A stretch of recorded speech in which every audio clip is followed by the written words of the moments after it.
안녕하세요. 저는 경기도에 사는 40대 주부입니다. 결혼한 지는 이제 10년쯤 되었네요. 어느새 두 아들의 엄마가 되어 있는 제가 아직도 가끔 믿기지 않을 만큼 세월이라는 건 참 빠른 것 같아요. 왜 그런 말 있잖아요. 지나간 세월이 야속하다는 말 말이죠. 요즘 그런 생각을 종종 하고는 합니다. 아, 물론 아직도 젊지만요. 오늘 제가 이곳에 사연을 보내게 된 이유는 다름 아닌 저희 시어머니 때문입니다. 저와 제 시어머니 관계는 아주 특이하거든요. 뭐 특별하다고 할 수도 있겠지만 그보다 특이하다는 말이 더 어울릴 것 같네요. 아마 제 이야기를 들으시게 될 분들이라면 공감하시지 않을까 하는 생각이 드네요. 저는 결혼을 조금 일찍 했습니다. 25세 했어요. 25은 그때도 어린 나이기는 했거든요. 원래 결혼을 빨리 할 생각은 없었는데 남편이 결혼하자고 했고 저도 이 사람이라면 평생을 함께해도 좋다는 생각이 승낙했습니다. 그리고 아직도 그 생각에는 변함이 없어요. 남편은 정말 좋은 남편이고 좋은 아빠거든요.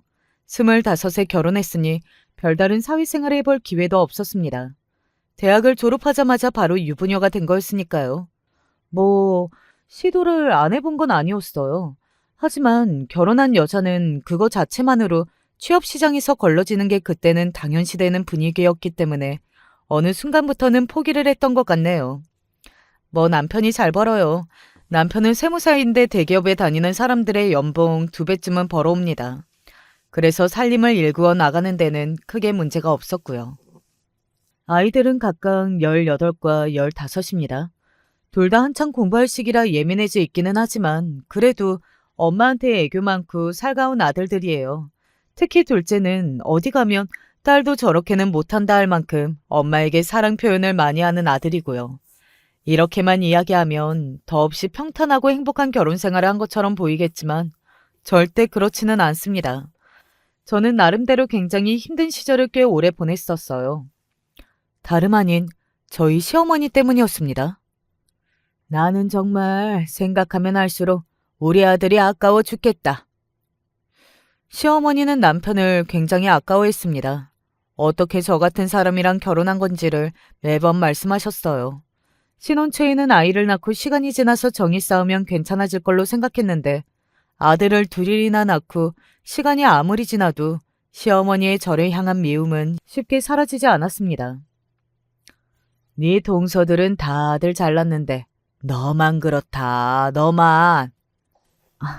어머님, 막내 동서도 잘하는 게 많은데요. 네, 너무 그러시지 마세요. 때리는 시어머니보다 말리는 시누이가 더 밉다는 말이 있죠. 저의 두 동서가 그랬습니다. 남편에게는 형이 둘이 있었거든요. 삼형제였어요. 그리고 동서 둘은 저보다 잘났었습니다. 뭐 직업이나 학벌, 집안 그런 것들이 말이죠. 큰 동서는 학교 선생님이었어요. 좋은 학교를 나와서 선생님을 하고 있었고 겉으로 봤을 때는 참하고 착해 보이는 사람이었습니다. 뭐 그 속은 그렇지 않다는 것을 저는 그 누구보다 잘 알고 있었지만요. 그리고 둘째 동서는 대기업을 다니고 있었어요. 좋은 학벌은 물론이고 집안도 굉장히 좋다고 들었습니다. 부모님도 두 분 다 직업이 좋으시다고 들었고요. 그에 반해 저는 딱히 내세울 게 없기는 했어요. 그렇다고 어디가 굉장히 못났다, 남들에 비해 모자른다 하는 것도 없었지만 딱히 뛰어나다 할 만큼도 아니기는 했습니다. 자연스레 그 집안의 구박대기는 제가 되었어요. 네 형님들 바쁜데 명절은 네가 좀 더 하자. 너는 형님들 보고서 느끼는 점도 없니? 저렇게 잘난 애들도 다 아는 살림 뭐가 그렇게 힘들다고 그렇게 나자빠져? 내가 그때 결혼을 더 반대했어야 하는 건데 우리 집안에서 어디 내놓기 부끄러운 애는 너밖에 없다. 너밖에. 늘 형님들과 비교당하고 언제나 구박받았습니다. 시어머니가 정말 얄미웠던 건 남편이 있는 앞에서는 훨씬 덜했다는 거였어요. 남편이 본인 할 말은 참지 않고 하는 사람이기도 했고 삼형제 중에 성격이 제일 단호한 사람이어서 아닌 건 아닌 사람이었거든요. 물론 남편도 시어머니나 자신의 형수들이 저를 구박한다는 것을 알고는 있었습니다. 내가 말을 잘해볼게.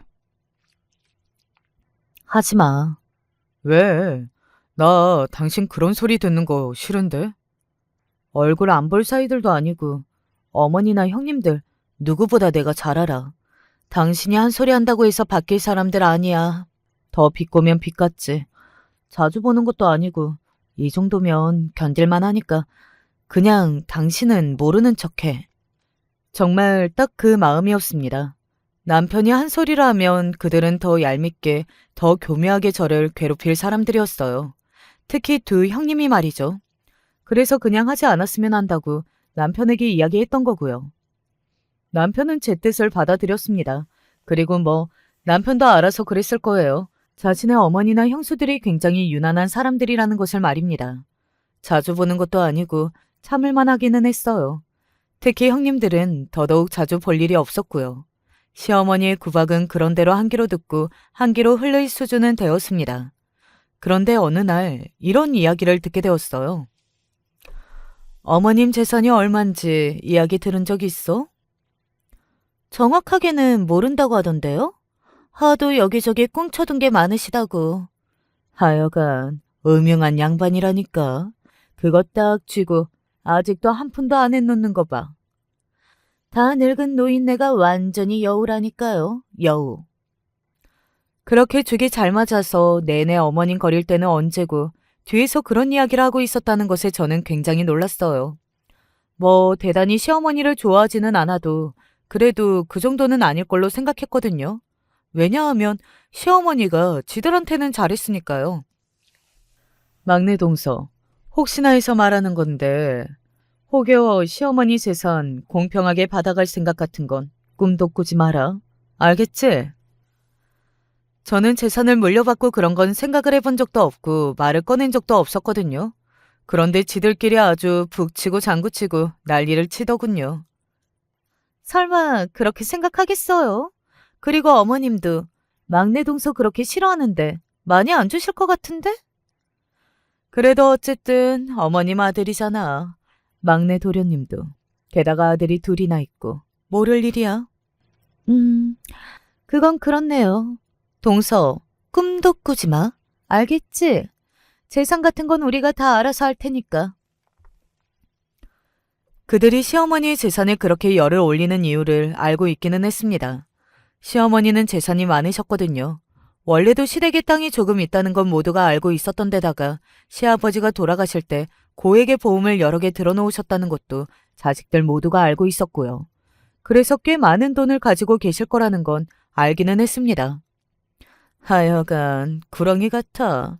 딱 쥐고 앉아서는 우리 저울질하는 게 뻔하다니까. 진짜 정이 안 들어요, 정이. 두 분은 어머님 좋아하는 거 아니셨어요? 평소 같았으면 듣고만 있었을 텐데 그날은 너무 어이가 없어서 그렇게 물었습니다. 맨날 시어머니가 무슨 말만 하면 옆에서 맞장구 치는 것도 그랬고 결정적으로 시어머니는 두 사람한테 잘못하는 게 없었어요. 맨날 잘한다, 좋다고만 했고 모든 구박은 제 몫이었지 말이죠. 그런데 그런 소리를 하고 있으니까 어이가 없더라고요. 그런 말을 해야 할 사람은 다름 아닌 저인데 말입니다. 시어머니 좋아하는 며느리들이 어디 있어? 왜? 우리가 이런 말 했다는 거 어머니한테 가서 이르게? 헤헤이, 못 이르죠. 어머님이 안 믿을 텐데. 그거야 그렇지만 그래도 혹여 우리가 한 말 옮기지 마. 정말 가만히 안 있을 거니까. 알겠어? 그때 약간은 시어머니가 불쌍하다는 생각이 들었던 것 같아요. 이런 생각을 했다고 하면 사람들은 호구 등신이라고 하겠지만 저는 그랬습니다. 뒤에서 이런 말을 하는지도 모르고 그렇게 며느리들이 좋다고 아끼고 있을 시어머니가 말이죠. 그런데 그런 관계에 큰 변화가 오는 일이 하나 일어났어요. 나도 이제 나이가 많이 들었고 언제까지 재산을 다 이고지고 살 수는 없으니까 조만간 정리를 조금 할까 한다. 시어머니가 재산을 상속하겠다고 말씀하신 겁니다. 당연히 온 집안 식구들의 관심이 거기에 쏠릴 수밖에 없었어요. 물론 남편과 저는 크게 관심이 없었지만 말이죠. 특히 큰형님이 굉장히 예민하게 구셨습니다. 동서, 어머님이 따로 이야기한 거 없어? 네? 저한테요? 없는데요. 아무래도 둘째 동서는 따로 불러내서 뭐라고 말을 한 것 같은데 대체 뭔지는 모르겠네. 둘째 동서 그것도 진짜 여우 같아서. 자기들끼리도 의리라고는 없는 겁니다. 그동안은 그렇게 죽이 잘 맞아서 저를 구박해놓고는 정작 재산을 상속받을 시기가 되니 서로 한 푼이라도 더 받을까 견제하고 전전긍긍하는 그 모습에 사람에 대한 회의감 같은 게 들었던 것도 같네요. 그리고 상속도 수월하게 이루어지지 않았습니다. 너희 셋한테 똑같이 나누어 줄 예정이다. 네? 사실 시어머니의 그 선택은 저도 놀라기는 했습니다. 그동안 세뇌를 당했던 건지 어떤 건지는 몰라도 저도 당연히 큰형님네가 가장 많은 재산을 주고 그 다음이 작은 형님네 그리고 마지막이 저희일 줄 알았거든요. 큰형님도 당연히 그렇게 생각하셨던 건지 굉장히 많이 놀라기는 하시더군요. 말까지 더듬을 정도로 말이죠. 아니, 어머님, 저희가 큰 집인데. 나한테는 다 같은 아들들인데 큰 집이고 작은 집이 고가 무슨 문제가 있겠니? 둘째 말처럼 요즘은 제사를 지내는 것도 아니고 큰 집이라고 뭘 하나 더하는 것도 아닌데 모두 공평하게 똑같이 물려줘야 뒷말이 안 나오는 것도 맞다. 큰형님의 예상이 맞기는 했더라고요. 작은 형님이 뒤에서 어머님과 무슨 대화를 나눈 것이 분명했습니다.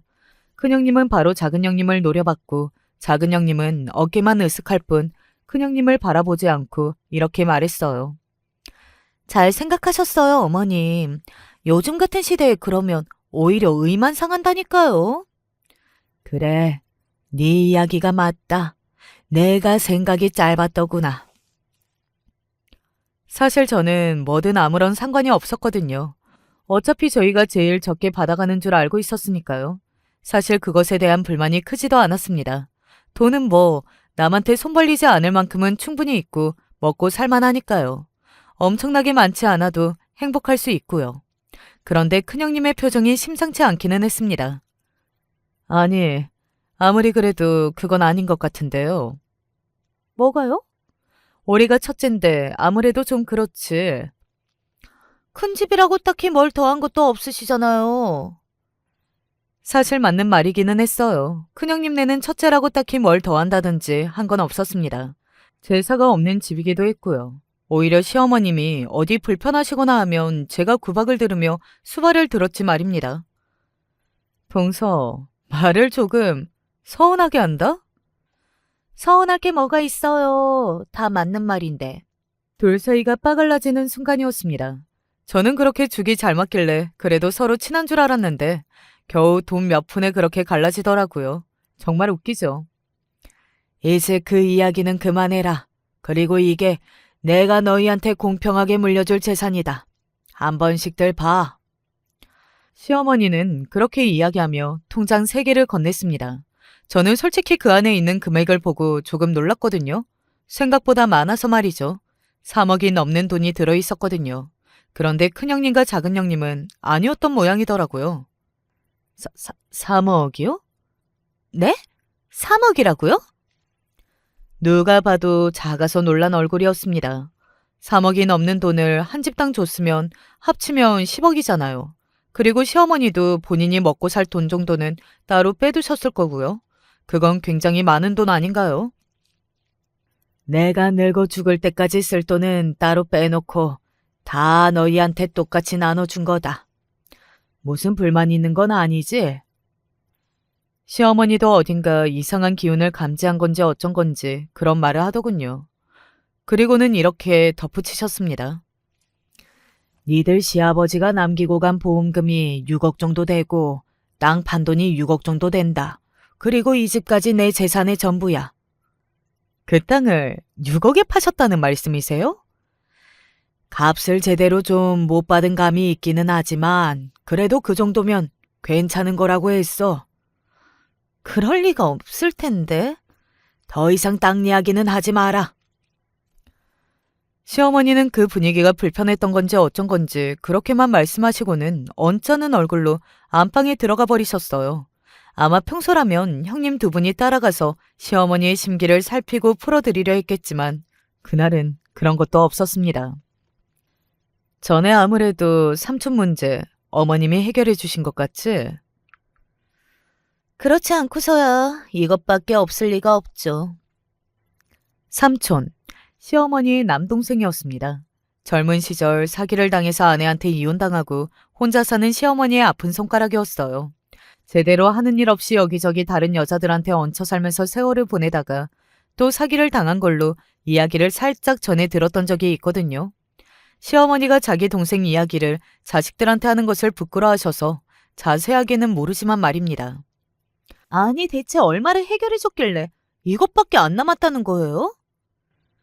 이 정도면 많은 거 아니에요? 저희 셋 합치면 10억인데. 막내 동서는 진짜 어떨 때 보면 멍청할 정도라니까. 정말 아무것도 몰랐어? 어머님 재산이 우리가 예측한 것만 대략 30억이었어. 한 집당 10억씩 와야 한다고. 합쳐서 10억이 아니라.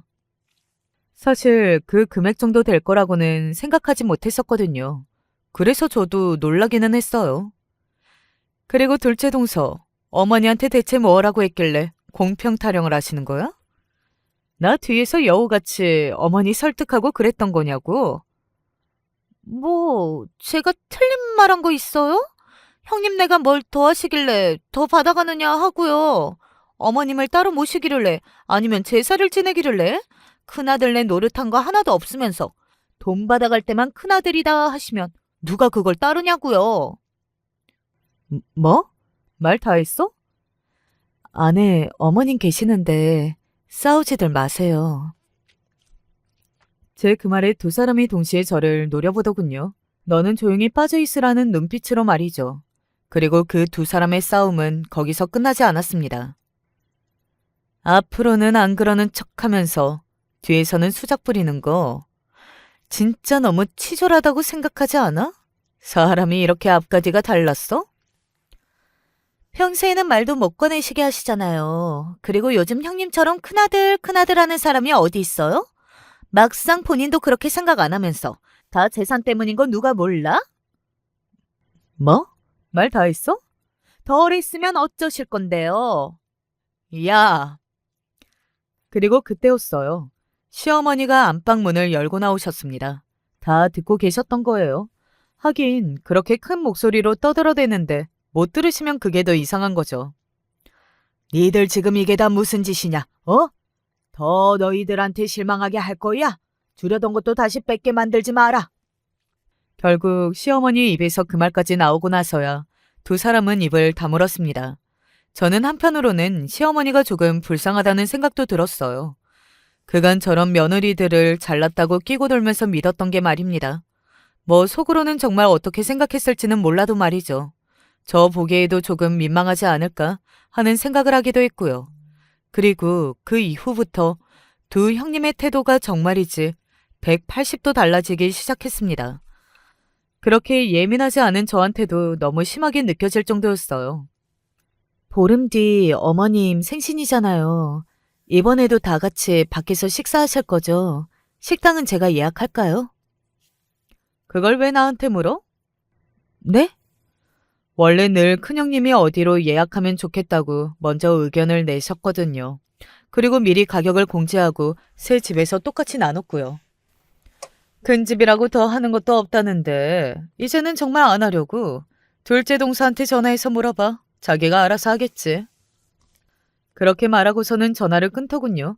작은 형님도 마찬가지 반응이었습니다. 형님이 그래? 나보고 정하라고? 진짜 웃기는 양반인데. 그 소리를 그렇게 꽁하게 담아두고는 이렇게까지 한다고? 그걸 내가 왜 해? 고작 식당을 알아보고 예약하는 문제였습니다. 그렇게까지 기싸움에 대며 미뤄야 할 만큼 힘든 일이 아니었어요. 오히려 어이가 없는 것은 저였습니다. 그러면 제가 알아서 할까요?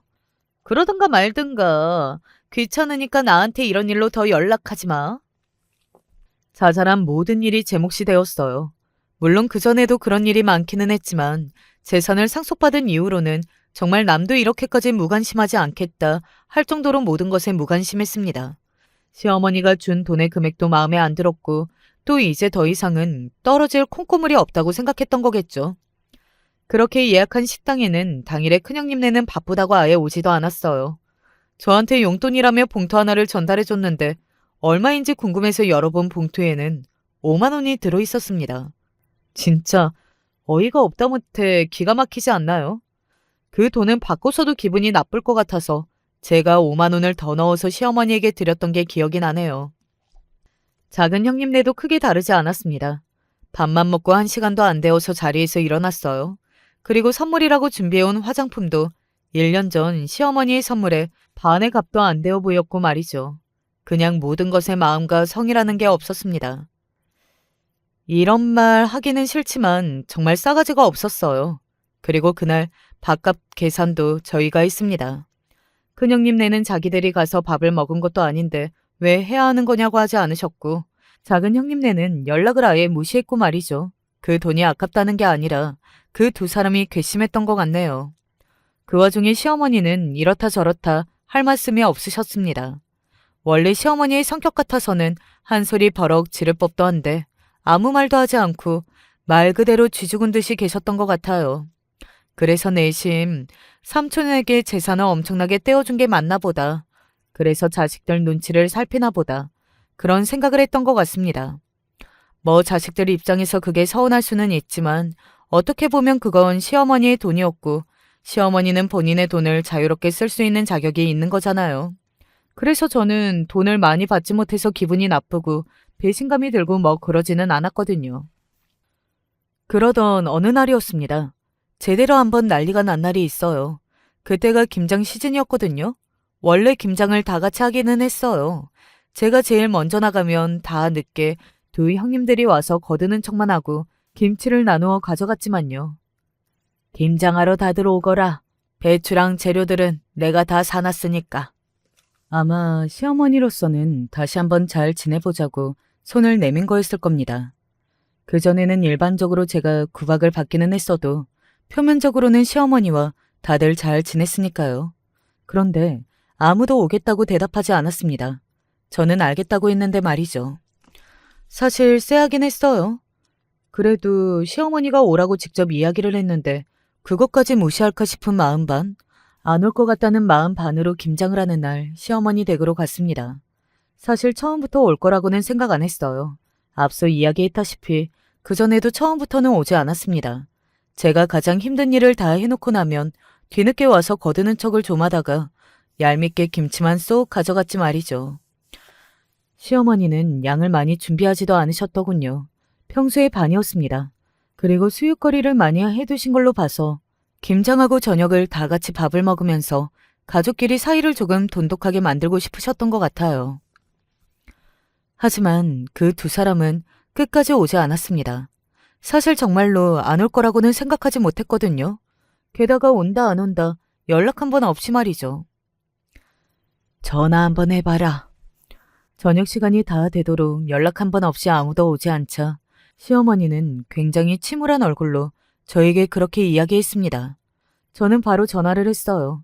하지만 두 사람 다 마치 짠 듯이 전화를 받지 않았습니다. 저는 보았습니다. 그 순간 시어머니의 표정이 참담해지는 것을 말이죠. 굉장히 슬퍼 보이셨어요. 사실 저라고 뭐 시어머니가 좋았겠어요. 정작 가장 많이 구박받고 차별당한 건 저인데 말입니다. 그런데 기본적으로 지켜야 할 건 지켜야 하는 거잖아요. 이러나 저러나 시어머니는 어르신이었고 제 남편의 어머니 되시는 분이었으니까요. 두 분 다 바쁘신가 봐요. 그렇게 편들어줄 거 없다. 일부러 연락 안 받는 거 모르지 않아. 내가 무슨 진짜 바보 멍청이도 아니고. 시어머니는 그렇게 말씀하시고는 안방으로 들어가 누우셨습니다.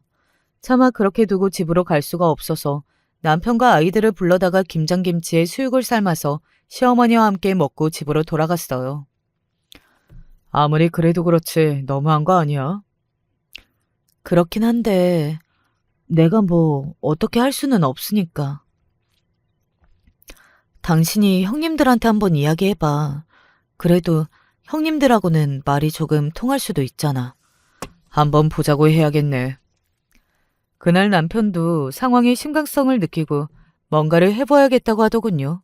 그리고 아주버님 두 분을 만나보겠다고 했습니다. 얼마 지나지 않아 약속이 잡혔고 만났다고 했어요. 그리고 그날 집으로 돌아온 남편의 표정은 정말 너무 좋지 않았습니다. 표정만 보고서도 알 수 있었어요. 썩 좋은 대화가 오고 간 것은 아니라고 말이죠. 이제 형이고 뭐고 영 끊고 살아야 하나 싶다. 왜? 무슨 일인데? 어머니가 재산 다 삼촌 주고 자식들은 생각도 안 하는데 우리는 왜 어머니를 생각해야 하냐고 대묻더라.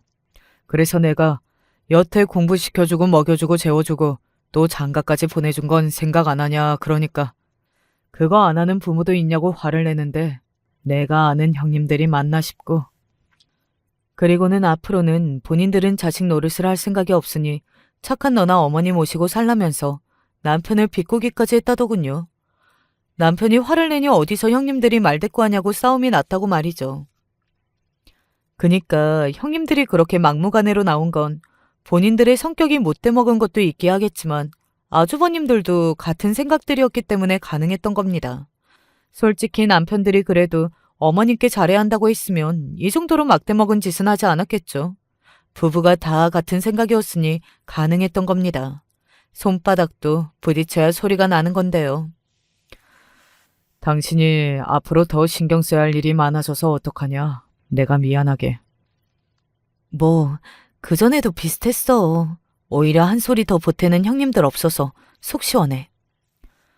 저는 상관이 없었어요. 시어머니나 남편은 상당히 상처받은 것 같았지만 형님들이 그런 사람들이라는 건 이미 알고 있었으니까요.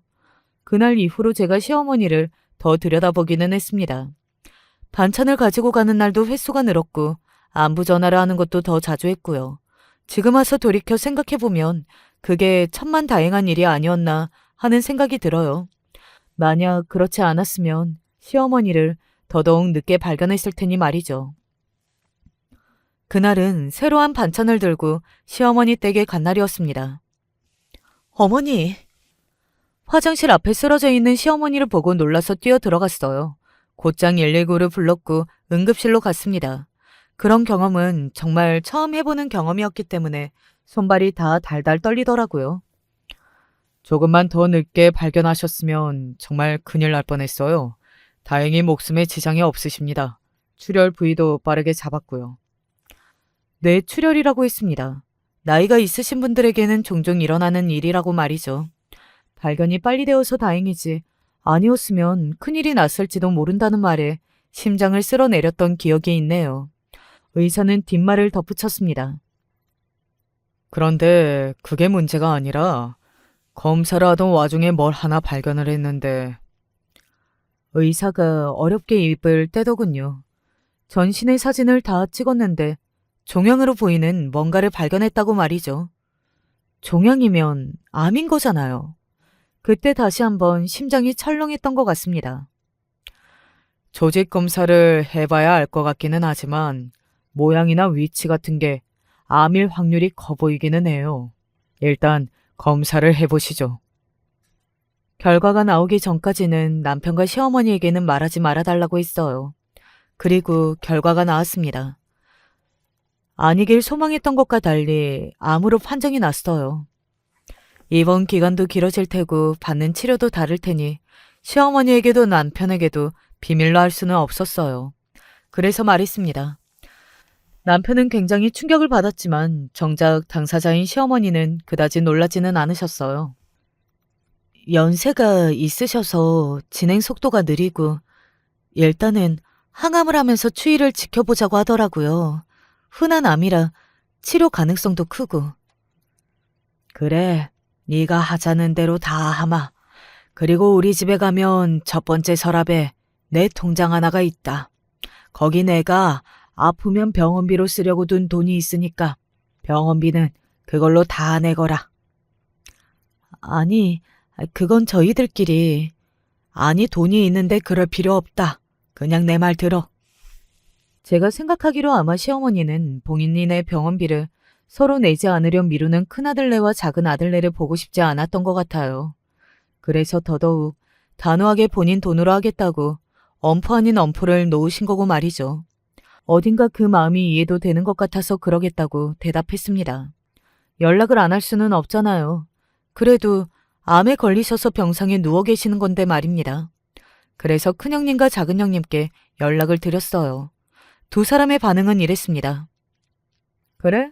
언제 한번 시간 맞춰서 병문안 갈게. 큰형님은 뭐래? 아니 저게 어디가 시어머니가 암에 걸렸다는 게 할 말이냔 말입니다. 누구 남 아파서 병문안 가냐고요. 정말 어이가 없어서 뭐라고 대답을 해야 할지도 모르겠더군요. 그래서 그냥 마음대로 하라고 했습니다. 어차피 그 두 사람에게서 간병 같은 건 기대도 하지 않았어요. 그래도 어르신이 아프시다는데 병문안이라도 바로 올 줄 알았습니다. 그런 소식을 들었으면 바로 다음 날에는 와야 하는 거 아닌가요? 그런데 제 전화를 받고 일주일이 넘어서야 같이 왔어요. 그것도 굉장히 귀찮다는 얼굴을 하고서는 말이죠. 어머님 좀 어떠세요? 뭐 아직은 견딜만 하다. 얼굴 보니 아직은 괜찮아 보이시기는 하시네요. 아니, 그게 얼마 전에 암 판정을 받은 엄마한테 할 소리냐고요. 저게 무슨 소리냐? 하는 얼굴로 남편과 제가 기겁을 하는 사이 시어머니가 조심스럽게 입을 여섰습니다. 막내가 입원한 날부터 지금까지 고생이 많다. 저를 두고 한 말이었어요. 제가 거의 붙어서 내내 간병을 하고 있었거든요. 니들도 돌아가면서 병원에 좀 와라. 혼자 고생할 수는 없잖니. 머뭇거리면서 말씀하셨습니다. 본인도 엄청나게 고민했겠죠. 이것들이 또 그걸로 지랄 연병을 떨지 않을까. 또 그 모습을 보면서 자신이 상처받은 것도 걱정이 되었을 테고 말입니다. 하지만 시어머니는 그쯤에는 제 눈치도 조금 보고 계셨거든요. 그래서 저를 생각해서 하신 말씀이기는 할 겁니다. 그리고 예상대로 난리가 났어요. 큰형님과 작은형님이 바로 정색을 했거든요. 그렇게 티가 나게 표정이 구겨지는 것도 제주라면 제주일 것입니다. 어머, 어머님, 제가 어떻게 간병을 해요? 학교는요? 회사 일이 얼마나 바쁜데 간병할 시간이 어디 있어요. 그런 건 집에서 살림하는 막내 동서가 하는 게 맞죠. 그런 두 사람을 시어머니가 가만히 보다가 말을 이었습니다. 매일 오라는 게 아니라 일주일에 하루 이틀은 얘도 쉬는 날이 있어야 할 거 아니냐. 매일매일 막내한테 다 맡길 수는 없잖니. 시어머니는 나름 감정을 삼켜가며 말씀하시는 것 같았습니다. 큰 소리가 나지 않게 말이죠. 그리고 서운한 티도 덜 내려고 노력하시는 것 같았고요. 솔직히 얼마나 서운하셨겠어요. 아니, 일주일에 한 번이라고 해도 이 사람도 주말에만 일을 안 하는 건데 쉬어야 하지 않을까요? 재수 씨가 잘하는 것 같은데 그냥 맡기시고 가끔 간병인 쓰세요. 어머님 쓰실 돈 따로 빼두셨잖아요. 남편이 주먹을 불끈 쥐는 게 느껴졌습니다. 아니 그게 아파서 병상에 누워있는 자기 엄마한테 할 말이냐고요. 제 기준 그 정도면 폐륜이나 다름없다고 생각합니다. 아니 어머니가 아파서 누워 계시는데 모시라고 한 것도 아니고 고작 일주일에 하루 간병하러 오라는 것도 이렇게 못하겠다고 미루는 자식들이 어디 있어요? 어머, 막내 도련님, 진짜 큰일 날 말을 하시네? 모시긴 누가 모셔요? 혹시나 저희더러 나중에 모시라고 하지 마세요. 큰아들이라고 더 받아온 것도 없는데. 결국에는 다 그거였습니다. 아마 시어머니는 후회하셨을 거예요. 재산을 그렇게 빨리 다 물려준 것을 말입니다. 가끔 병문안이나 올게요. 뭔 간병이에요. 간병인 쓰세요. 그냥. 그리고 나중에 정 힘드시거든 요양원 가시면 되잖아요. 요즘 시설 좋은 건 많아요. 예전 같지도 않고. 네, 요즘은 진짜 잘 되어 있어요. 어설프게 저희 간병이나 받느니 그런 곳 가서 전문가들 간병 받는 게 나아요. 속이 훤히 보이는 그 말에 제가 다 화가 나더라고요. 아니, 아픈 사람을 앞에 두고 너무하잖아요. 그래서 욱해서 말했습니다. 모시라고 안 할 테니까 그만들 가보세요. 아프신 분 앞에서 이게 뭐 하는 짓들이세요? 그 나이 먹고들 안 부끄러우세요? 뭐? 동서, 지금 말 다 했어? 덜 했으면 어쩔 건데요. 간병하라고도 모시라고도 안 할 테니까 그냥 가보시라는 말이잖아요. 사람 열받게 하지 말고. 어머머, 말하는 것 좀 봐. 그것 좀 간호했다고 유세 떨어? 요새 떤 적도 떨 생각도 없지만 그렇다 한들 아무것도 안 하는 형님네들보다야 제가 떨만하지 않을까요? 여기서 다들 한마디만 더 하시면 동네방네 확성기 들고 재산 받아가 놓고 아픈 부모님 모른 척하는 자식들이 여기 있다고 고래고래 소리 지르고 다닐 테니까 그런 줄 아세요. 제가 그렇게 말하자 뭔가 더 말을 하려고 하던 그 네 명의 입이 다물리더군요. 사람이 부끄러운 줄 알아야 할 거 아니야. 그 말을 마지막으로 그들을 병실에서 다 내보냈습니다. 시어머니가 불쌍했어요. 그래도 낳아주고 키워주고 다들 결혼까지 잘 시켜놨더니 돈 받아가고 태도가 이렇게까지 바뀌는 자식들이라니 말입니다. 뭐 시어머니가 저한테야 못했어도 그들한테는 잘했거든요. 그들은 적어도 그러면 안 되는 거였습니다. 아가, 고맙다. 시어머니는 어느 순간부터 울고 계신 것 같더라고요. 마음이 아파져 왔습니다. 그냥 최대한 옆에서 잘 모셔야겠다고 생각했어요. 뭐 그 이후로는 저한테 딱히 싫은 소리를 하신 적도 없었고 말이죠. 그런데 그 다음 날이었습니다. 시어머니가 갑자기 옷을 갈아입고 나갈 채비를 하시는 겁니다. 제가 놀라서 물었어요. 어머니, 아직 퇴원하시면 안 되는데요. 의사 선생님한테 다 허락 다 받았다. 퇴원이 아니라 잠시 외출이야. 너 나랑 오늘 갈 곳이 있다. 같이 좀 가자. 그렇게 간 곳은 다름 아닌 변호사 사무실이었습니다. 그곳에 저를 왜 데려가는지 모르겠다는 얼굴로 시어머니를 바라봤어요. 안으로 들어서자 이미 약속이 되어 있는 듯 안내를 받았습니다. 그러고는 시어머니가 저를 향해 이렇게 말했어요. 아가, 그동안 내가 정말 죽을 죄를 지었다. 너한테 미안한 게 너무나 많구나. 하고 말이죠. 솔직히 그렇게 본격적인 사과를 받을 거라고는 생각해보지 못했거든요. 그래서 많이 놀랐던 것 같아요. 다 지난 일인데요, 뭐. 저는 괜찮으니까 너무 마음에 담아두지 마세요. 라고 이야기했습니다. 사실 완전히 다 괜찮은 건 아니었지만 그래도 아프신 분 마음이라도 편하게 해드리고 싶었어요. 제 이야기를 들은 시어머니가 제 손을 잡고서는 이렇게 말을 이어가셨습니다. 오늘 여기에 오자고 한 건 내 남은 재산을 정리하기 위해서다. 유언장도 다시 작성해야 하고. 남은 재산이 없는 건 아니었잖아요. 시어머니가 본인 쓰려고 남겨둔 돈도 있으셨고 무엇보다 지금 사시는 집도 다 재산이고 말이죠. 그래서 저는 그걸 정리하려고 그러시나 보다 하고 고개를 끄덕였어요. 그거라도 한 푼이라도 첫째와 둘째의 집에 들어가는 게 시어머니로서는 정말 싫었을 것 같았거든요. 남은 모든 재산을 저와 남편에게 상속하기로 유언장을 고치고 도장을 찍었습니다. 그런데 시어머니가 품에서 조심스럽게 뭔가를 하나 꺼냈어요. 작은 열쇠 하나였습니다. 제가 그걸 얼떨결에 받아들고서는 이게 뭐냐는 얼굴로 시어머니를 바라봤어요. 시어머니는 작게 웃으면서 이렇게 말씀하셨습니다. 이거 받아라. 이거 어디 열쇠예요? 나 죽고 나면 한번 열어봐. 옷방 구석에 금고 하나가 있으니까. 오다 가다 본 적이 있는 금고였습니다. 뭐 그 안에 시어머니의 폐물들이나 땅 문서가 있을 거라고 예전에 큰형님에게서 들었던 적이 있었던 것 같거든요. 어머니, 아직 한참 더 사실 건데 그게 지금 무슨 소리세요?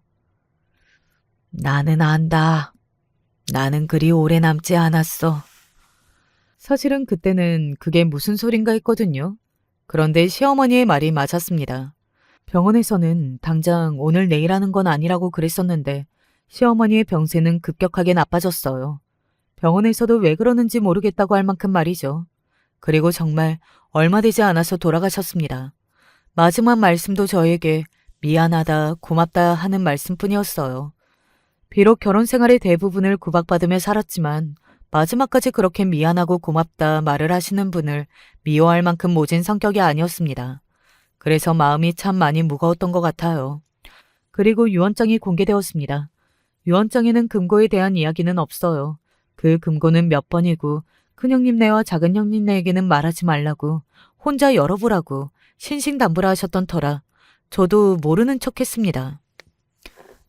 집이랑 남은 재산에 보험금 수령까지 다 막내네로 해놨다고? 아니, 너무하신 거 아니에요? 아무리 그래도 그렇지. 나누자. 그거 혼자 가지는 거 너도 마음 불편할 거 아니야? 그래요, 도련님. 이것도 다 나눠야지. 작은 돈도 아닌데. 어머님이 사시던 집의 보험금 그리고 남기고 가신 돈을 다 합치면 5억 정도가 되었던 것 같아요. 그 돈을 저희 집이 다 가지고 오는 게 어지간히 싫었던 모양입니다. 그럴 거면 어머님이 그렇게 유언장을 쓰시기 전에 잘 좀 하시죠. 그럴 생각 없습니다. 남편이 굉장히 단호하게 말했어요.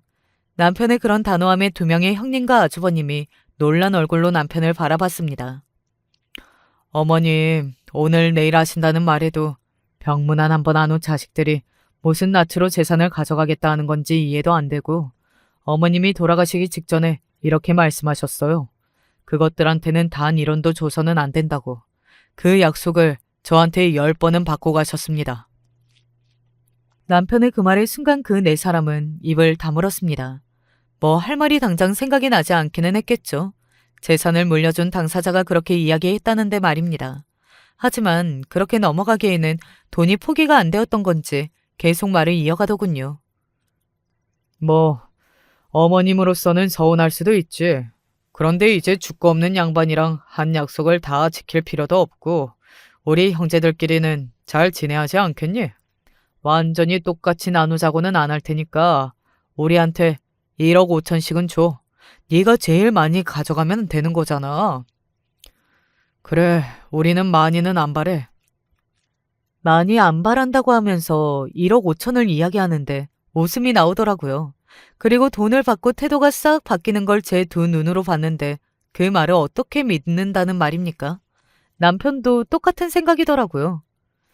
어머니께 재산 받아가고 다들 그렇게 하루아침에 태도가 싹 바뀌는 걸 내 두 눈으로 봤는데 제가 어떻게 형님들이랑 잘 지낼 수 있겠어요?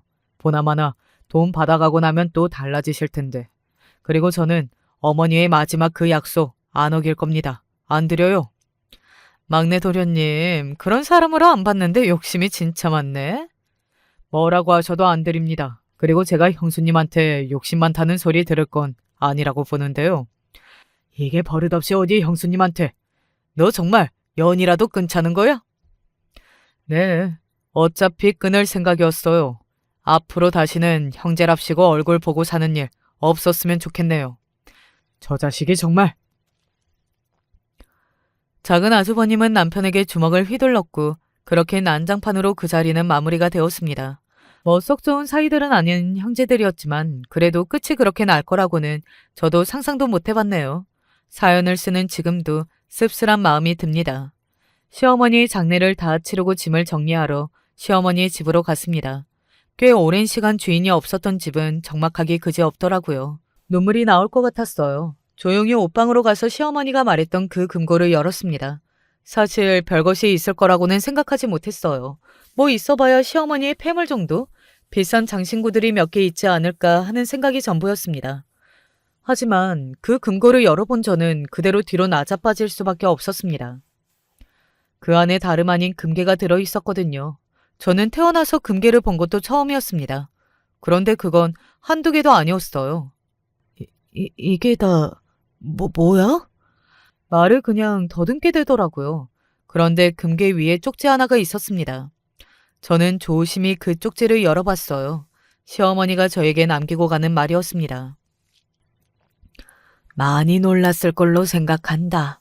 갑자기 금괴가 들어있어서 말이다.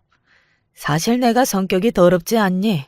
그래서 통장에 돈을 맡기는 것도 못 믿겠더구나. 그래서 다 금괴로 바꾸어 놨어. 6억의 땅을 팔았다는 것도 다 거짓말이다. 땅을 팔고 나머지 금액은 다 금으로 바꾸어뒀다. 너한테 주는 선물이니 그 누구에게도 말하지 말고 혼자 써라. 하고 싶은 거 다 하면서 그렇게 살아. 아가, 그동안 내가 너무 미안했다. 그리고 고맙다.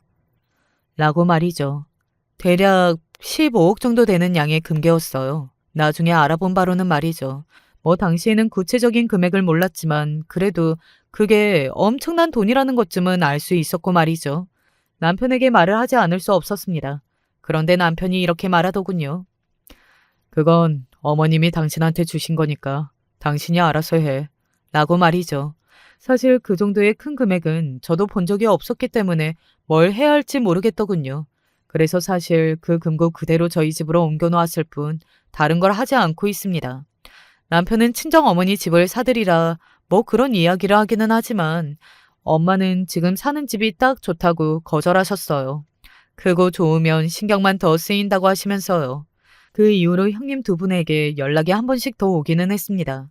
저에게 그 정도의 금괴가 있다는 건 꿈에도 모르셨고요. 그저 저희가 더 상속받은 그 5억을 조금만 나눠줄 수 없냐는 내용의 연락이었어요.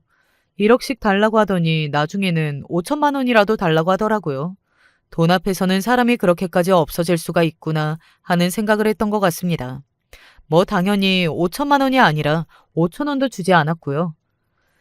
저한테 이러셔봐야 소용없어요. 그 돈은 남편이 다 관리하는데요. 하고 말했거든요. 그랬더니 더는 저에게 연락이 없었습니다. 남편이 제가 신경 쓸까봐 따로 말해주지 않았는데 아주버님 두 분이 남편에게 주기적으로 연락이 오는 것 같기는 했어요. 아니, 그 인력이 없다고 큰일 나는 사람도 아닌 사람들이 욕심 한번 더럽게 많다는 생각이 들었습니다.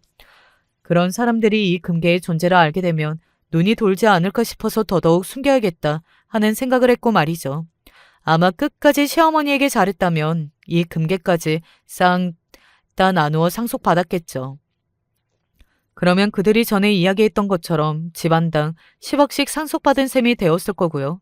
지금은 우리 집만 23억을 상속받은 게 되었네요. 아마 이 사실을 안다면 그들의 성격에 복장이 뒤집힐 겁니다. 모르는 게 나을 수도 있겠네요. 그들을 위해서도 저희를 위해서도 말이죠. 마음을 곱게 먹고 정직하게만 살아도 언젠가 알아주는 이가 생기고 복도 찾아오는 것 같다는 생각이 듭니다. 뭐 의도를 하고 그렇게 산 건 아니지만 결과적으로는 그렇게 된 셈이니까요. 이럴 때 보면 심성을 곱게 써야 한다는 게 맞는 것 같기도 해요. 제 이야기는 여기까지입니다. 길다면 긴 이야기인데 여러분이 어떻게 들으셨는지 모르겠네요.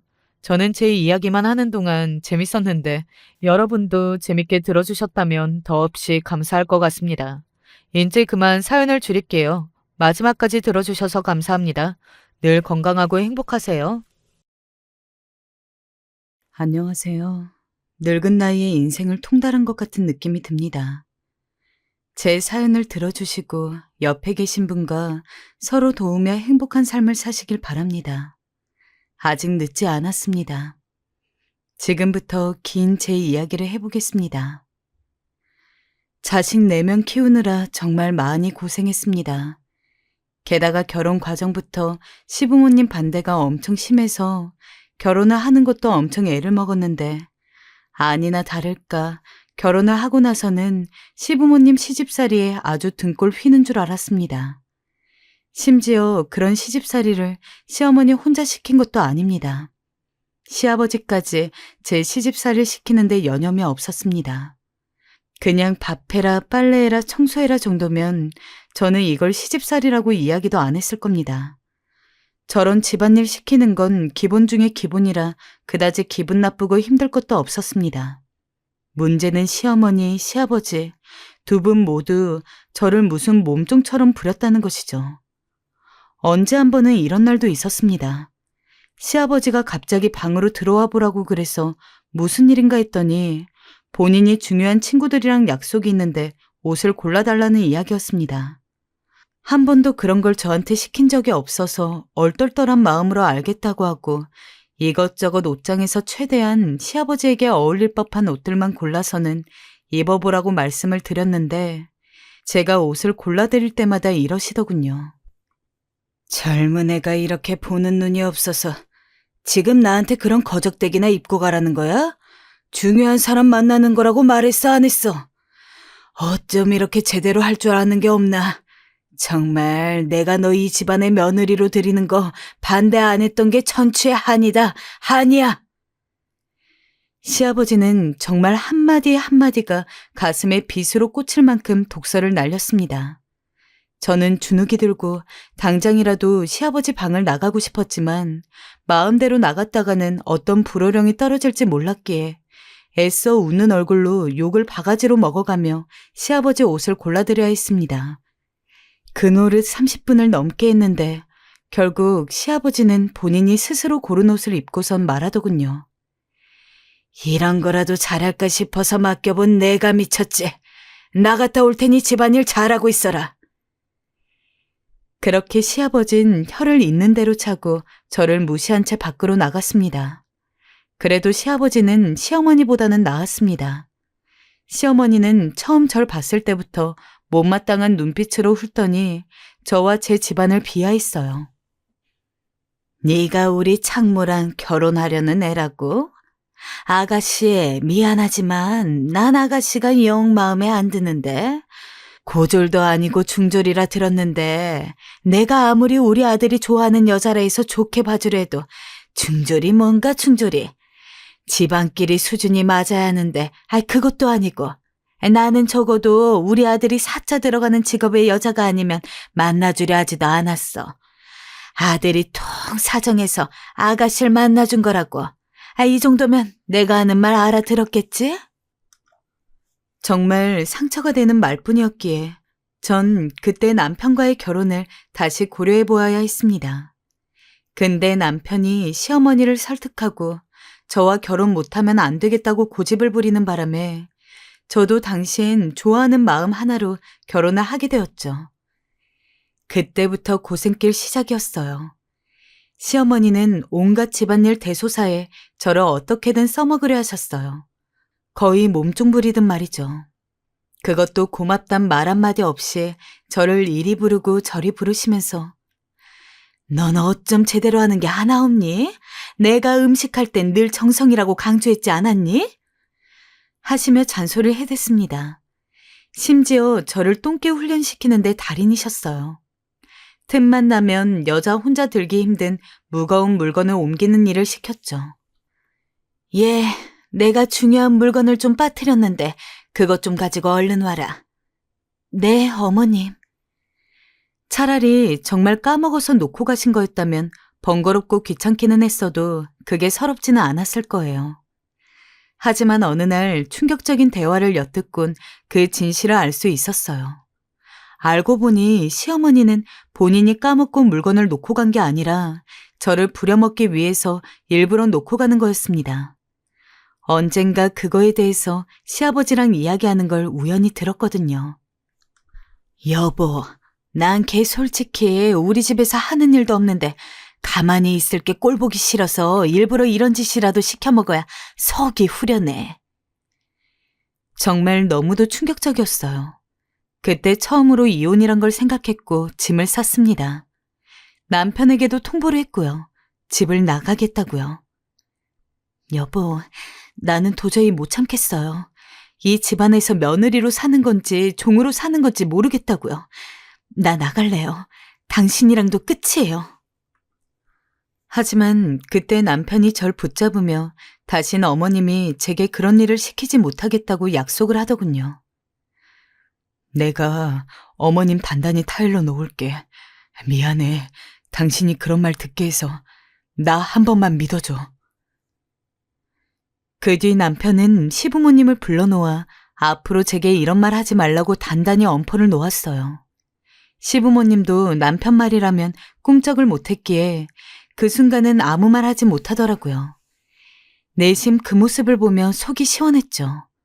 하지만 결국 이것도 반년 갔을까요?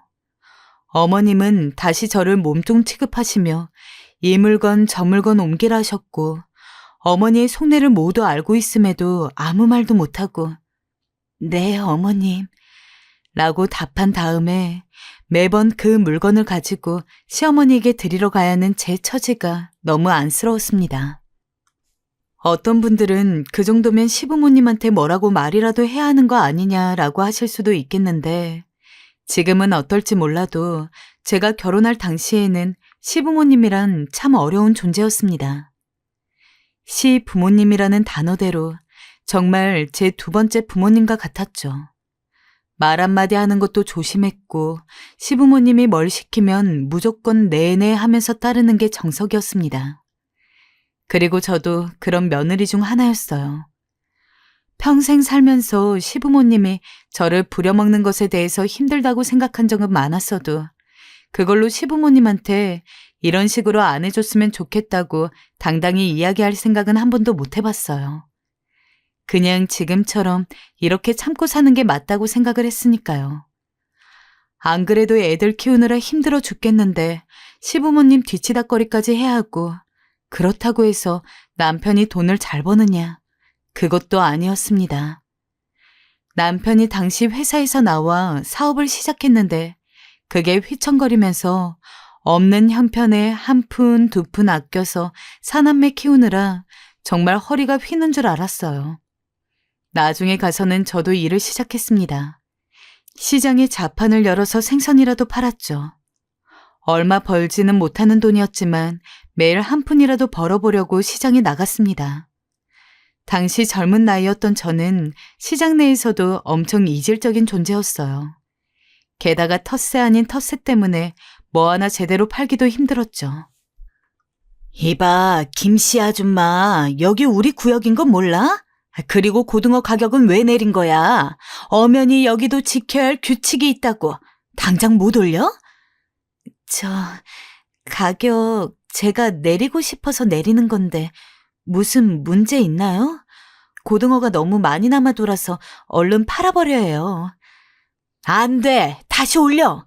쫓겨나기 싫으면. 마음 기댈 곳은 없고 나를 공격하는 곳은 많고 정말 너무 서러운 나날이었던 것 같습니다. 그나마 애들이 엄마, 엄마 하면서 따르는 거 보고 어버이날에 엄마 사랑한다면서 카네이션 주고 학교에서 맛있는 간식 받아오면 엄마 먹으라면서 가져다 주고, 그런 작은 것들만이 유일한 위안이었어요. 엄마 힘들지? 내가 공부 잘하고 훌륭한 사람 돼서 엄마 호강시켜줄게. 고마워, 우리 딸. 생선 비린내 나는 제 손을 잡으며 아이들이 저런 말을 해줄 때마다 그래도 힘내서 내가 열심히 살아야지 하고 마음을 다잡고 매일매일 일을 나갔습니다. 하지만 세상은 그리 녹록지 않았고 아이들의 그런 순수한 마음이 담긴 애정만으로는 도저히 회복이 안 될 정도로 너무 많은 스트레스가 쌓였습니다. 그 원흉 중 하나인 시부모님한테 이런 이야기를 할 수도 없고, 그렇다고 아직 어린 애들한테 이런 이야기를 할 수도 없고, 버티다 힘들 때면 남편한테 속을 털어놓는 걸로 조금이나마 분을 풀고 잠에 들었어요. 그러면 남편은 이렇게 중얼거리곤 했어요. 미안해, 여보. 나 같은 사람 만나서 당신이 고생이 많아. 나도 얼른 자리 잡아서 당신 고생 덜 시키도록 노력할게. 미안해, 정말로. 솔직히 이런 이야기하면 소름 돋을 수도 있겠지만 워낙 시부모님한테 시달리면서 사는 게 많았다 보니까 두 분이 돌아가셨을 때 저는 속이 시원한 마음이 더 컸습니다. 물론 슬퍼하는 남편 앞에서 이런 이야기를 한 적이 없습니다. 만약에 시부모님이 단 하나라도 저에게 잘해주신 것이 있었다면 저도 이렇게 매정하게까지 생각을 안 했을 겁니다. 하지만 결혼할 때부터 제가 남편에 비해서 뭐가 부족한지 면전에 대고 따박따박 이야기하며 이 집에 더러운 거 옮기지 말고 당장 나가! 라며 모욕을 일삼던 시어머니, 시아버지. 힘들게 결혼을 하고 나서도 저를 부려먹지 못해서 안달이라 정말 말도 안 되는 짓까지 시켜가면서 억지로라도 저를 힘들게 만들려고 머리를 맞댔던 두 분이었기에 언제인가부터 저는 차라리 시부모님이 이 세상에 없었으면 하고 바라기도 했습니다. 물론 그때는 그런 생각을 하면서도 한편으로는 내가 너무 심하게 생각하는 거 아닐까? 라면서 스스로를 혼내고 죄책감도 많이 가졌습니다. 하지만 진짜 두 분이 돌아가셨을 때 장례식장에서 두 분의 영정사진을 보니까 어쩐지 그동안 죄책감을 느껴왔던 것들이 무색하게도 편해지는 마음을 느꼈습니다.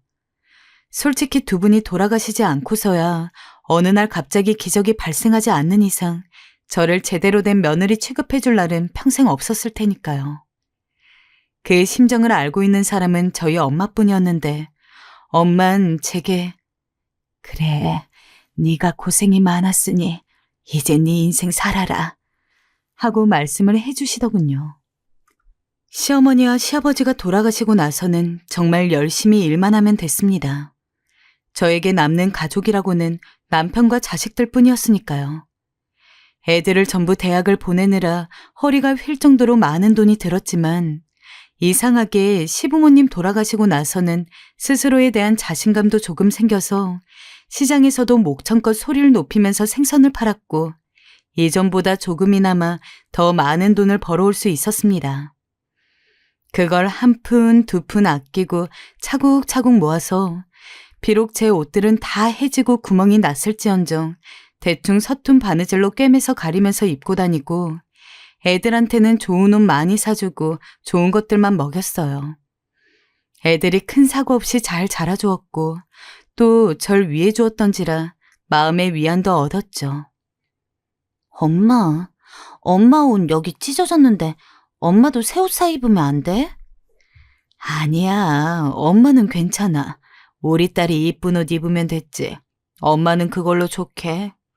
싫어, 나도 엄마가 괜찮은 옷 입고 그랬으면 좋겠단 말이야. 엄마가 우리 때문에 마냥 희생하는 건 싫어. 알겠어. 그럼 엄마도 옷 사 입을게. 그럼 됐지? 딸이 저리 말해주니 어찌나 기특하던지.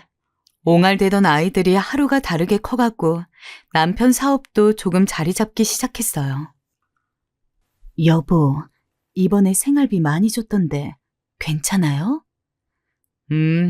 이번 달 매출이 잘 나와서 일단 다 챙겨둬.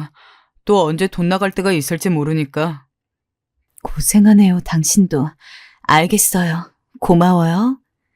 고생은 무슨. 당신이 시장통에서 하는 고생만 할까? 추우니까 따뜻하게 입고 일해. 이번에 준 생활비로 당신 옷도 한 벌 해 입고. 남편의 사업이 자리 잡은 후론 처음으로 평화라는 것을 맛보았어요. 시부모 없이 그 어떤 방해도 없이 살아가는 저희 가족끼리의 삶이란 참 평화 그 자체더군요. 드디어 제가 원하던 삶을 가지게 된 것만 같았어요. 당연히 애들 대학도 다 보내줬습니다. 막내가 마지막으로 대학을 가던 날이 얼마나 속이 후련하던지. 하지만 애들이 졸업을 하고 취직하고 각자 좋은 배우자 만나서 장가 시집 갈 때까지는 아직 저희 품에 있는 애들이라고 생각했기 때문에 일을 쉬진 않았습니다. 다행히 애들이 입학 후 졸업 때까지 등록금은 자기들이 조금씩 아르바이트 일을 해서 낸다고 해서 그때부터는 아주 큰 부담이 되지는 않았지만 그래도 가끔 등록금이 모자라면 저희가 번 돈으로 대주었고 중요한 날이면은 부모로서 용돈도 줘야 했기 때문에 긴장을 놓을 수가 없었습니다. 남편도 저도 정말 소처럼 일만 했죠. 저도 저지만 특히 남편은 정말 열심히 일한 것 같아요. 여보, 너무 무리하는 거 아니에요? 저번에 건강검진 때 의사가 당신 무리하지 말라고 했잖아. 술도 좀 줄이고 일도 좀 줄이면 안 돼요? 그러고 싶은 게 그게 내 마음대로 되어야지. 해야 할 일이 산더미인데 어떻게 그래? 직원들 월급도 줘야 하고 난 그냥 신경 쓰지 마.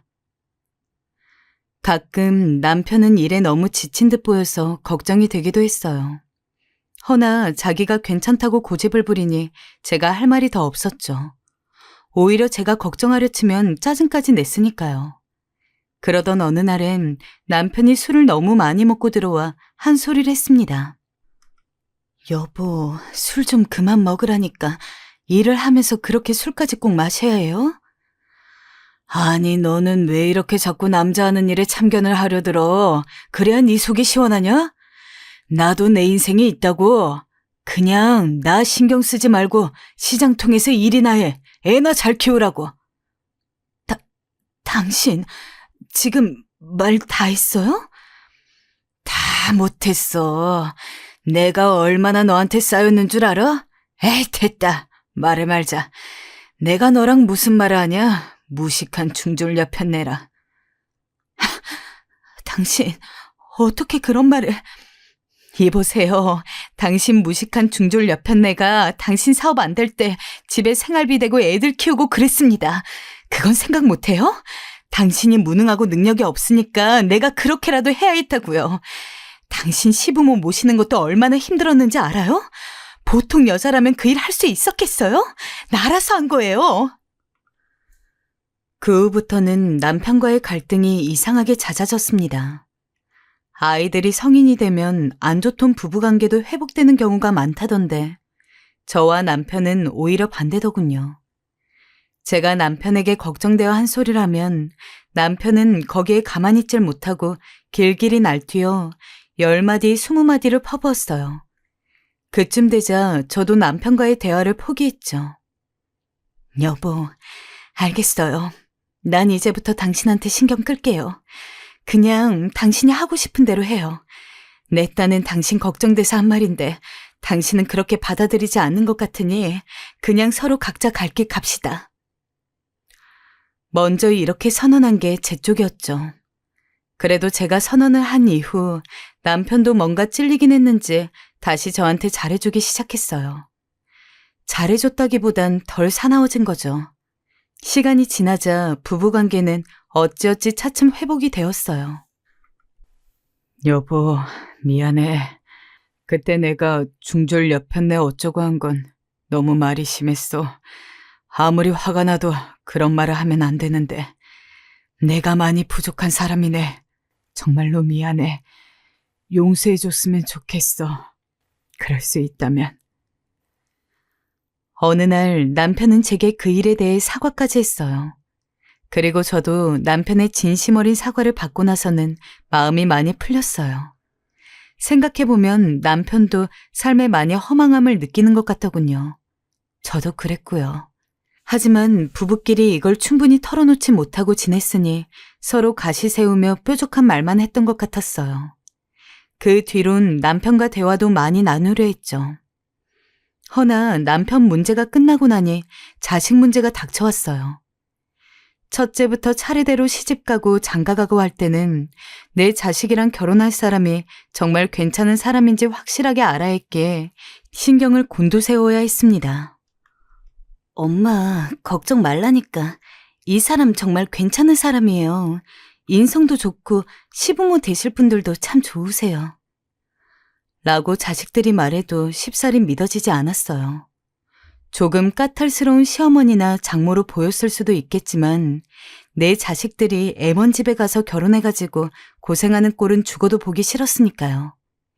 당연히 결혼할 사람 부모님들도 신경을 많이 썼습니다.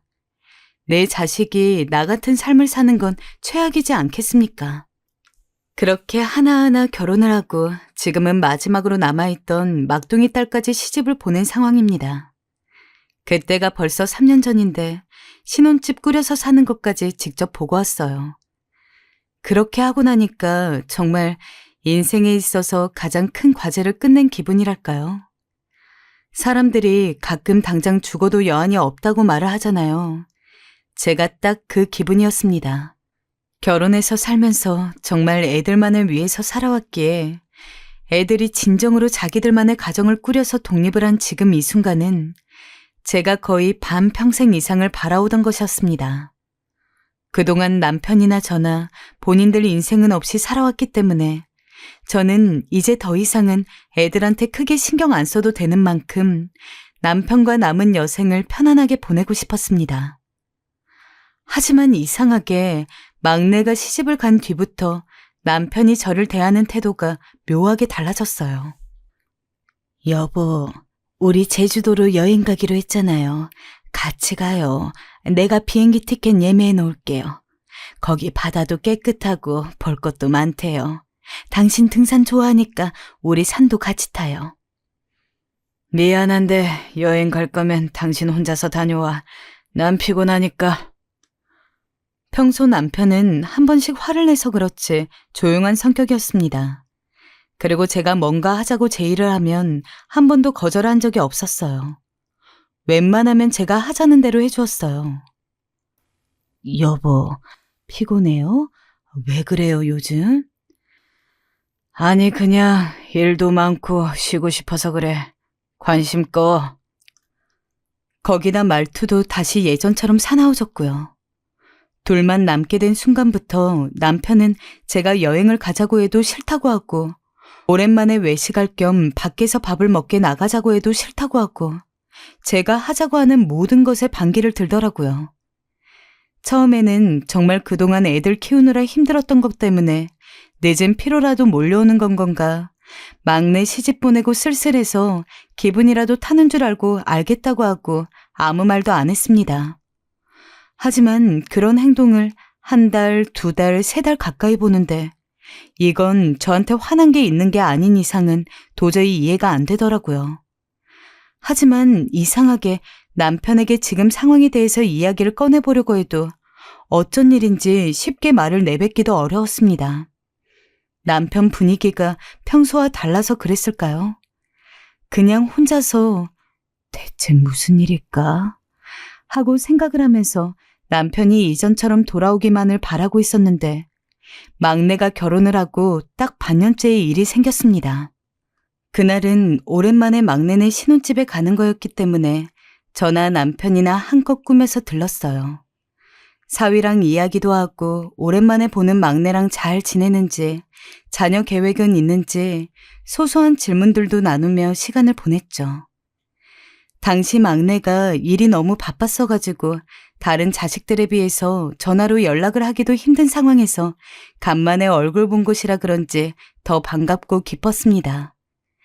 생글생글 웃는 얼굴로 택시를 타고 남편과 집에 가는데 남편은 어쩐지 어두운 얼굴이었죠. 그때쯤에는 이미 저 역시 남편이 그런 태도를 보이는 것에 대해서 그러려니 하고 있었기에 큰 신경을 쓰지 않았습니다. 하지만 집에 도착한 남편은 무언가 단단히 결심했다는 얼굴로 불이 나게 방에 들어가더니 하얀 서류를 하나 가지고서 제게 내밀었습니다. 이혼 서류였습니다. 아무래도 우리 지금이라도 헤어지는 게 좋을 것 같아. 이제 애들도 다 시집장가 보냈으니까 갈라서자고. 뭐라고요? 아니, 왜요? 아닌 밤중에 이게 무슨 홍두깨인지 황당했습니다. 갑자기 이혼이라니. 게다가 저희가 만약에 한창 때의 젊은 부부였으면 말도 안 합니다.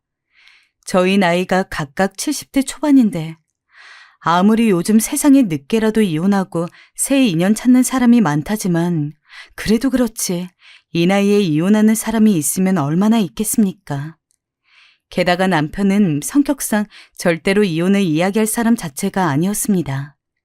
그래도 그 당시 태어난 남자들에 비해서 가부장적이지는 않았지만 남들 시선을 중요시했기 때문에 멀쩡히 잘 살고 있는 상황에서 갈라서자는 생각을 할 만한 사람이 아니었거든요. 그리고 다혈질이고 한 번씩 막말을 하거나 화를 내긴 했어도 가정을 소중히 생각하는 사람이었어요. 그게 좋아서 결혼을 했고 한평생 죽을 때까지 남편과 헤어질 일 없다고 장담했습니다.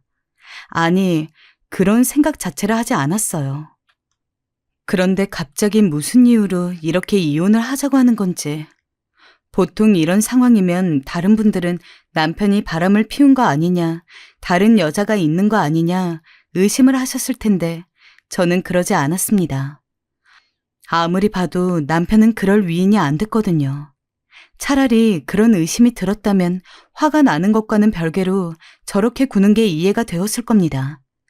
하지만 분명히 바람도 뭣도 아닌 것 같은데 갑자기 이혼을 하자니까 제 입장에서는 너무 얼떨떨했죠.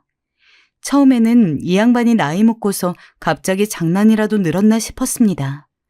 하지만 진심이더라고요. 미진이까지 결혼시켰으니 이제 내 인생 살고 싶어. 나 그동안 40년간을 참고 살았어. 당신의 말투 그리고 푸념 이젠 그만 좀 듣고 싶어. 여보, 내가 당신한테 푸념했다고요? 내가 당신 시부모 모시고 사느라 힘들어서 그랬던 거잖아요. 당신도 잘 알잖아요. 이제 정말 저희 행복한 일만 남았다고 생각하고 있었습니다. 남편의 말에 아무 말도 못하고 있자니 남편이 조용히 이야기하더군요.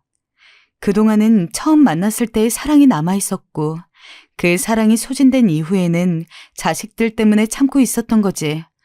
마지막 막내딸까지 시집을 가서 잘 사는 거 자기 눈으로 한 번만 확인을 하면 그때는 바로 이혼할 생각이었다고요. 언제나처럼 잔잔한 목소리로 그런 말을 제게 하는데 진짜 많은 생각이 들더라고요. 여보, 솔직히 애들 어리고 시부모님 눈칫밥 먹으면서 사는데 풀 사람이 누가 있겠어요. 당신밖에 없지 않아요? 그래서 당신한테 내 속 이야기를 많이 했어요. 살면서 스트레스가 너무 많고 힘들어서 돈과 관련해서 남편에게 푸념을 늘어놓은 적도 있었어요. 근데 솔직히 내가 내 속 얘기한 거 그게 잘못된 건가요? 부부끼린 다 그러고 살잖아요. 당신 아니면 그 얘기를 다 누구한테 해요? 난 힘들었어. 당신이야 한두 번 말하면 되는 거지만 듣는 사람 입장에선 짐이었고 스트레스였어. 여보, 그래요. 내가 말투가 좀 쏘아붙이고 투기도 하고 화가 나고 힘들 때면 세게 말을 나가는 것도 다 인정을 해요. 나도 젊었을 때는 참 순진하고 소녀 같았죠. 근데 이렇게 힘든 인생을 살다 보니까 사람이 언제나 착하고 순진하게 살 수가 없어요. 난 뭐가 되었던 아무리 돌이켜보아도 당신이 이렇게 오랜 시간 약 40년가량 참을 정도로 내가 심했다고는 인정할 수가 없어요. 그리고 왜 처음부터 말을 안 했던 거예요? 하다못해 고쳐달라고 이야기만 한 번 했었어도 내가 노력이라도 하지 않았겠어요? 노력을 한다 해도 어차피 당신은 당신 성격대로 돌아왔을 거야. 나랑 당신 처음부터 안 맞은 사람들이었어. 근데 부부의 정으로 어찌어찌 산 거지. 이제 서로 좀 놓아주는 게 나을 것 같아. 난 다 놓고 싶어. 저는 솔직히 당신 남편이 제 말에 대해서 고분고분 들어주는 것도 본인 성격 때문인 것도 이유가 있겠지만 제가 자기 부모님 때문에 고생하는 거 알아서 어느 정도는 그 힘듦을 이해해주기 때문에 그렇게 가만히 있던 거라고 생각을 했습니다. 그래서 괜히 푸념을 하고 투정을 부리면서도 내심 남편한테 고마워하고 있었어요. 하지만 남편은 전혀 그런 마음이 아니었던 거죠. 그냥 언제 이혼할지 시간을 재고 있었을 뿐. 기껏 애들 다 키워서 시집 장가 보내고 둘이서 오붓하게 여행 좀 다니고 지금이야말로 행복하게 기분 좋게 살아보려고 하니까 갑자기 이게 무슨 일인지. 난 당신이랑 절대 이혼 못해요. 고집이라면 고집일 수 있겠지만 절대로 남편과 이혼하기 싫었습니다. 안 된다고 하니까 남편은 본인이 자기 먹고 살 작은 돈만 빼고 집이든 뭐든 다 줄 테니까 이혼만 해달라고 사정사정을 하더라고요. 대체 뭘 얼마나 참았길래 이렇게까지 구나 싶어서 어이가 없었지만 꼭 참고 남편한테 정 그러면 혼자라도 여행을 다녀와 봐요. 마음 정리하고 나면 괜찮아지지 않겠어요? 라고 제안했지만 남편은 무조건 이혼만을 원했습니다. 더 이상 저를 사랑하지 않는다고 그동안은 자식들 때문에 버텼지만 이제는 더 이상 그러고 싶지 않다고 그 간절한 얼굴을 보는데 그때서야 조금 받아들일 수 있겠더라고요. 남편이 저에게 정이 떨어졌다는 것을요. 하지만 그러면서도 마음 한편으로는 남편이 다시 마음을 고쳐먹을 수 있다고 생각했습니다. 그래서 정말 1년간을 옥신각신 다투었습니다. 이혼을 한 해에 만에 하면서 말이죠. 그러던 어느 날 남편과 싸우는데 남편이 저에게 이런 말을 하더군요. 마치 절 상처 주기 위해 작정이라도 한 것 같았어요. 그런 간단한 문제가 아니야. 한마디로 이젠 당신한테 정이 떨어졌어. 당신 밥 먹는 것만 봐도 꼴 보기가 싫어. 뭐라고요? 꼴 보기가 싫다고요? 당신 숨소리 듣는 것도 숨냄새 맡는 것도 싫고 고통스러워. 숨 막혀 답답해. 근데 내가 왜 이런 고통을 겪으면서 당신과 살아야 해? 우리 이제 자식들도 다 잘 사니 서로 떨어져 살아도 되잖아. 굳이 남은 여생 당신과 함께 보내고 싶지 않아. 여보, 어떻게 그런 심한 말을... 그러니까 이혼해주면 되잖아. 왜 시간을 끌어서 이런 말까지 나오게 해? 그 이야기를 듣곤 너무 충격을 받았어요. 이젠 안 되겠다 싶었습니다. 게다가 자식들 역시 이혼에 찬성을 했죠. 솔직히 너무 마음이 허했습니다. 남편이 이전에 이야기했던 대로 집이랑 뭐랑 다 제 명의로 돌려놓고 이혼을 했기 때문에 사는 것은 걱정이 없었습니다. 하지만 늘 남편과 둘이 있다가 혼자 있는 건 너무도 두려웠어요. 집이 어쩜 그렇게 넓은지 너무 외로울 것 같았어요. 정말 매일 밤마다 내가 뭘 잘못했다고 이러는 걸까? 대체 남편이 이렇게까지 쌓인 이유가 뭘까 생각해 봤습니다. 하지만 아무리 되뇌이고 되뇌어도 상황이 저를 그렇게 만든 것인지 제가 잘못한 게 아닌데 이혼은 너무한 게 아닌가 라는 생각으로 이어졌습니다. 그러던 어느 날 여기서 더 충격적인 일을 겪게 되었습니다. 남편이 숨겨왔던 비밀 하나를 알게 된 것이었죠. 그날은 남편과 이제는 정말 이혼해야겠다고 생각하며 집 정리를 하고 있었어요. 근데 남편의 서랍 속에서 약봉지 하나를 발견했어요. 마침 남편이 들어왔고 전 무슨 약을 먹고 있는 거냐고 따져 물었어요. 아무리 봐도 그냥 넘어가선 안 될 것 같았거든요. 여보, 나한테 숨기는 거 있죠? 말해봐요. 뭔데요? 그게 사실은 남편은 말을 못하고 주춤거리다 이내 말을 이었어요. 15년 전에 내가 미국으로 출장 간다고 했던 거 기억나? 3개월 동안 기억 안 날지 모르겠지만 실은 그때 산에 잠시 들어갔었어. 일 때문에 스트레스도 너무 많았고 사는 게 너무 지쳤어. 당신한테 말하지 않았던 건 이미 고생스러운 당신 걱정시키고 싶지 않아서였고 그래서 출장 간다고 둘러댔던 거야. 이미 나는 많이 지쳤어. 사는 것에도 애들 키우는 것에도 죽는다 생각하니 마음이 편했을 정도로 이혼 생각은 그때 이미 하고 있었어. 애들 다 시집 장가가면 혼자 산속에서 나무집 하나 짓고 자연 속에서 편안하게 살겠다고. 나 그 생각하며 그 힘으로 살아왔어. 그러다 며칠 전에 건강검진 받았는데 시한부 선고를 받았어. 고통스럽게 생명 연장시키느니 이젠 혼자가 되어 자유롭게 살다 떠나고 싶어. 그러니 이제 날 좀 놓아줘. 내가 부탁할게. 나 그냥 세상과 떨어져 혼자 살고 싶다. 전 남편의 그 말을 듣고 바닥에 엎어져 오열하고 말았습니다. 남편이 아팠던 줄도 몰랐고 시한부 선고를 받은 줄도 몰랐죠. 아마 그 말이 아니었다면 저는 평생 동안 남편이 일방적으로 저를 버린 것이라고 생각하고 원망을 했을 겁니다. 그렇게 전 남편의 소원대로 합의 이혼을 하게 되었습니다. 그래, 당신 이제 내가 놓아줄게요. 당신 붙잡은 거 순전히 내 욕심이었어요. 저흰 그간의 세월을 뒤로하고 합의 이혼을 했고 남편과 합의 이혼을 하고 반년 정도 지났을 때 꿈을 하나 꿨어요. 젊을 적 남편과 제가 나오더군요. 신기하게도 저는 남편 시점에서 저를 바라보고 있었습니다. 작은 꽃 한 송이에도 서로 예쁘고 좋은 말들만 하는 나날들이 지나가는데 저도 모르게 웃음이 났습니다. 하지만 꿈속에서도 시간은 흘러 금세 결혼을 하고 있던 시점이 되었죠.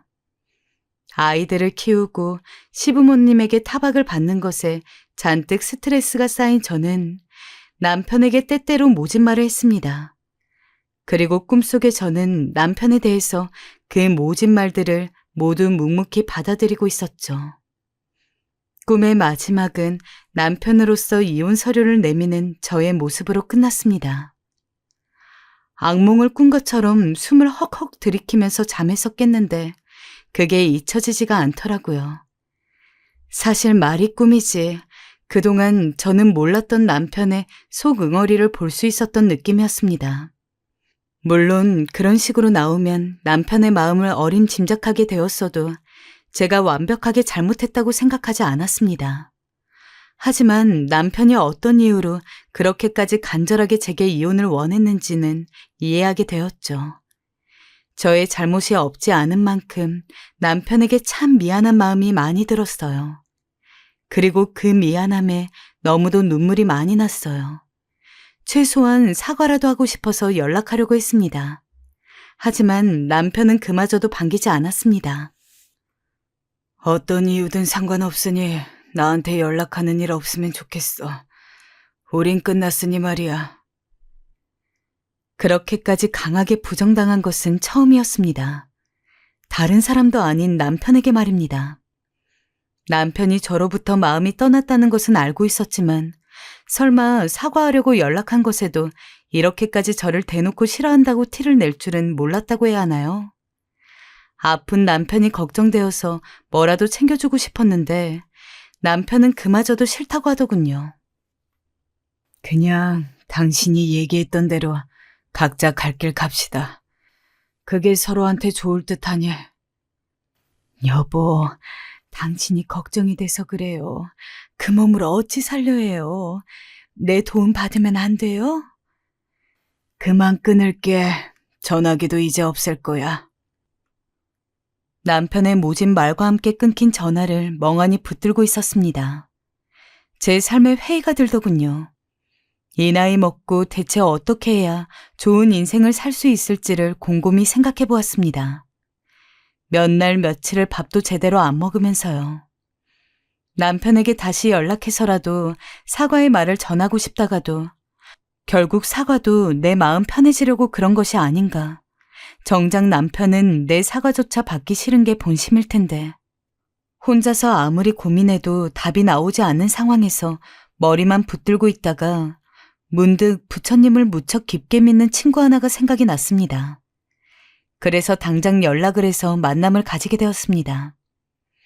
그 친구는 다른 이유지만 저처럼 여러모로 힘든 삶을 살았는데 부처님에게 불공을 드리면서 마음의 평온을 얻었다고 자주 이야기했습니다. 그래서일까요? 저도 이 세상에 혼자 남은 것 같은 외로움과 힘듦을 느끼고 있자니 그 친구가 떠오르더군요. 부처님을 믿으면 너도 나처럼 편하게 살 수 있을 거야. 무교였고 그간 애들 키우는 게 힘들기는 했어도 절대적인 존재에 매달려야 할 만큼 힘들지는 않았던지라 처음에는 그렇게 귀담아 듣지 않았지만 이상하게 지금 상황이 오니까 분명 그때랑 같은 말이었음에도 불구하고 친구의 조언들이 세세하게 떠오르더라고요. 어차피 텅 빈 집에 혼자 있어봐야 외롭긴 하고 자식들이랑 사는 것도 아닌 만큼 그냥 부처님한테 불공이나 드리면서 살자는 쪽으로 마음이 기울었습니다. 덕분에 친구 따라서 절을 자주 갔고 지금은 저도 엄연히 불교 신자라고 할 수 있을 만큼 부처님을 깊게 믿게 되었어요. 물론 가끔은 충동이 들기도 했어요. 지금이라도 늦지 않지 않았을까. 비록 남편이 그렇게 매몰차게 이야기했어도 내가 미안하다고 매달리면 못 이기는 척 져주지 않을까. 남편을 옆에서 보살펴주고 싶은데 하지만 그런 생각을 할 때마다 부처님을 보며 저를 다스렸어요. 더 이상 제 욕심을 부리면서 남편을 힘들게 하지 말자고 말이죠. 그러던 어느 날 남편의 부고 소식을 듣게 되었습니다. 예상했던 소식이지만 어찌나 가슴이 무너지던지. 저는 남편의 마지막을 보며 남편에 대한 그리움, 미안함, 여러 가지 복합적인 감정으로 펑펑 눈물을 쏟았어요. 얘들아, 내 탓이다. 내가 네 아빠를 너무 힘들게 했어. 엄마, 그게 무슨 말이에요? 내가 너무 모질게 굴었다. 조금이라도 그 사람 마음을 알아줬어야 하는데 너무 외롭게 만들었다. 다 부족한 내 잘못이야. 아이들은 제 말을 이해하기 힘들어했지만 전 계속해서 미친 여자처럼 미안하단 말을 퍼부으며 엉엉 울었어요. 남편과 헤어진 지 꽤 오랜 시간이 지난 지금은 자주 갔던 절 근처에서 지내고 있는데 너무 마음이 편하고 좋아요.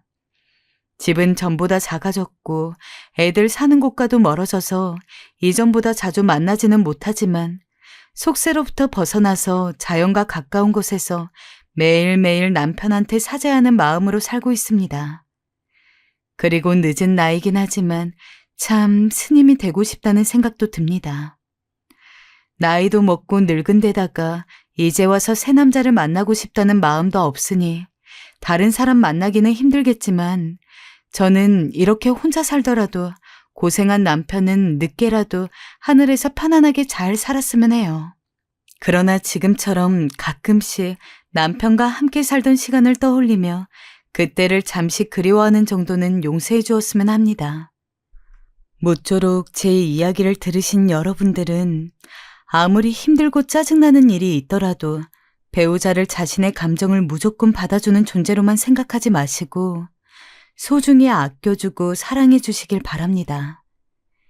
지금까지 이야기 들어주셔서 감사하고 오늘도 평안한 하루 되시길 바래요.